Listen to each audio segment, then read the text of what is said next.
The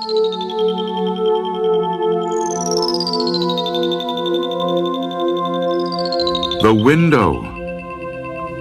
Margaret and her brothers, Paul and David, shared a small house on top of a hill just outside the village.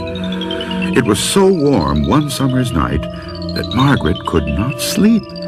She sat up in bed and in the darkness of her room watched the moon move across the sky. Suddenly, something caught her eye. She saw two small yellow-green lights moving through the woods near the graveyard at the bottom of the hill. They looked like the eyes of some animal, but she could not make out what kind of creature it was. Soon the creature left the woods and moved up the hill toward the house. For a few minutes, Margaret lost sight of it. Then she saw it coming across the lawn toward her window. It looked something like a man, and yet it didn't. Margaret was terrified. She wanted to run from her room, but the door was next to her window. She was afraid the creature would see her and break in before she could escape.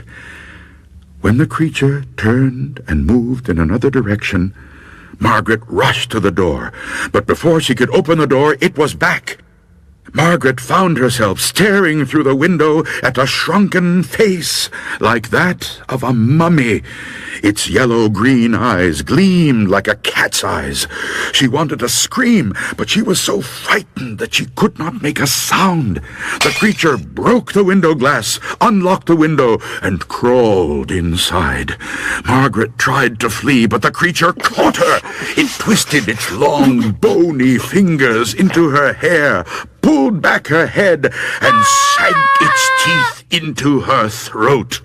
Margaret screamed and fainted. When her brothers heard her piercing scream, they rushed to her room. But by the time they got the door unlocked, the creature had fled. Margaret lay on the floor, bleeding and unconscious. While Paul tried to stop the bleeding, David chased the creature down the hill toward the churchyard, but soon he lost sight of it.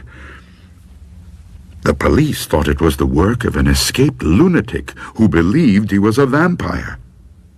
When Margaret recovered, her brothers wanted to move to a safer place where it would be harder to break in, but Margaret refused.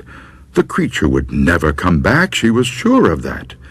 But just in case, Paul and David began to keep loaded pistols in their rooms. One night, months later, Margaret was awakened by a scratching sound at the window. When she opened her eyes, there was the same shrunken face staring in at her. That night, her brothers heard her cries in time. They chased the creature down the hill, and David shot it in the leg. But the creature managed to scramble over the graveyard wall and disappeared near an old burial vault. The next day, Margaret and her brothers watched as the sexton of the church opened the burial vault. Inside was a horrifying scene. Broken coffins, bones, and rotting flesh were scattered all over the floor. Only one coffin had not been disturbed.